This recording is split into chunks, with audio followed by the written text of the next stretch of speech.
और अब से थोड़ी ही देर में दिल्ली की राउज एवेन्यू कोर्ट में अदालत का निर्णय आ सकता है। मनीष सिसोदिया की प्रवर्तन निदेशालय रिमांड को लेकर इन्फोर्समेंट डायरेक्टरेट यानी प्रवर्तन निदेशालय ने 10 दिनों की रिमांड की मांग की है।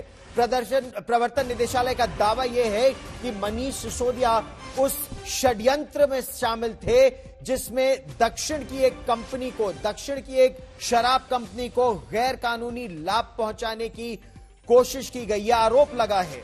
दिल्ली की राउज एवेन्यू अदालत में सुनवाई अब से थोड़ी देर पहले खत्म हुई।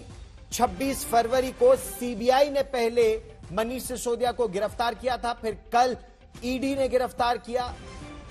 सीबीआई वाले मामले में अब जो बेल का मामला है वो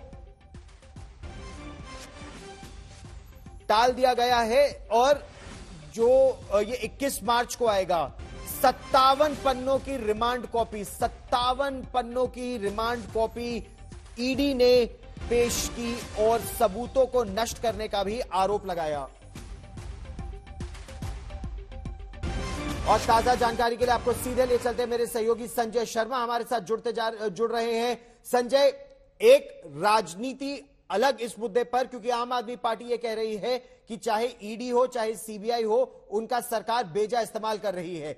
दूसरी तरफ प्रवर्तन निदेशालय सबूतों के तौर पर, जैसे ये दावा है कि 14 मोबाइल फोन थे जिनको नष्ट किया गया, 12 को ढूंढना बाकी है, उस बारे में सबूत क्या क्या जुटा पाई है ईडी अब तक?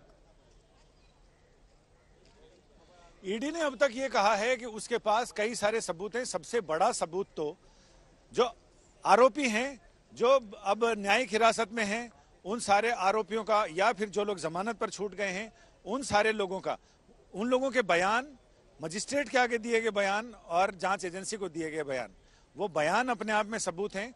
इसके अलावा जो इलेक्ट्रॉनिक सबूत हैं, इन सारे लोगों के बीच जो सोशल मीडिया के प्लेटफॉर्म्स पर बातचीत हुई है वो सबूत हैं।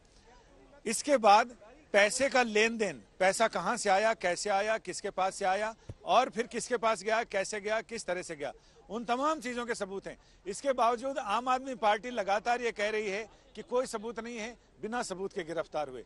कई सारे मामलों में तो सबूत सिर्फ ये होती है, अगर कोई आरोपी दूसरे आरोपी के खिलाफ चीजें बताता है तो वो भी अपने आप में शुरुआती सबूत तो जरूर होता है, बस उसकी तस्दीक करनी पड़ती है।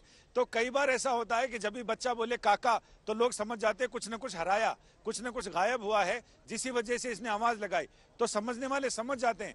लोग तो यहां तक समझ जाते हैं कि हवा में अगर खुश्की है तो दूर कहीं पानी बरस रहा है या हवा में नमी है तो उसका क्या मतलब है, मौसम में क्या नहीं। लेकिन यहाँ जांच एजेंसियों ने, अदालत ठोस सबूत मांगती है। अदालत ये बोलेगी ये जो दावे हैं इनकी पुष्टि क्या केवल धारा 164 के तहत जो बयान दिए गए हैं उसी के आधार पर वो उनको सबूत मान रही है, या पीएमएलए, क्योंकि उस प्रावधान ये है कि अगर कोई सबमिशन को अक्यूज ने भी किया है तो उसे माना जाएगा, या जो कोरोबोरेटिव एविडेंस जो कहलाती है कि उस आधार पर सबूत मिले उसकी पुष्टि के लिए मनी ट्रेल हो कि अगर 100 करोड़ रुपए दिए गए और गोवा में उसका इस्तेमाल हुआ चुनावों में, तो उसको प्रूव क्या ईडी कर पा रहा है? अभी तक उस दिशा में बात आगे बढ़ी है क्या?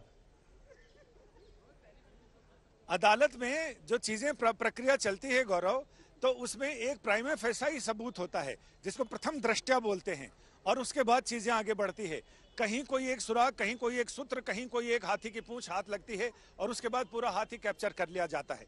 कुछ ऐसा ही यहां भी होता है और इसमें जो प्रथम दृष्टया सबूत हैं वो अदालत को बताए गए हैं। और ईडी ने साफ कहा है कि जो सुप्रीम कोर्ट के या हाई कोर्ट्स के जजमेंट हैं या जो एक्ट है वो कहीं से भी नहीं रोकता है जांच एजेंसी को किसी भी आरोपी को कस्टडी में लेने में, चाहे वो शुरू की गिरफ्तारी हो या फिर बेल का, उसकी बेल की एप्लीकेशन लगी हो, उस पर उसे हिरासत में लेने में नहीं रोकता है। ऐसे 15 से 16 जजमेंट इन्होंने कोर्ट के आगे बताए हैं।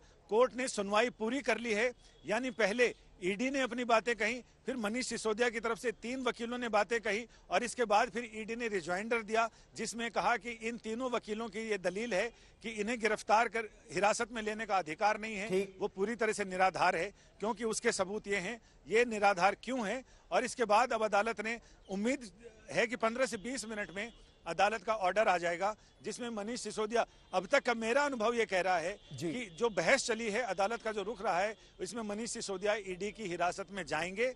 और ये अलग बात है, यही आरोप लगा रहा है कि ये जो पूरी प्रक्रिया है वही एक तरह से सजा है।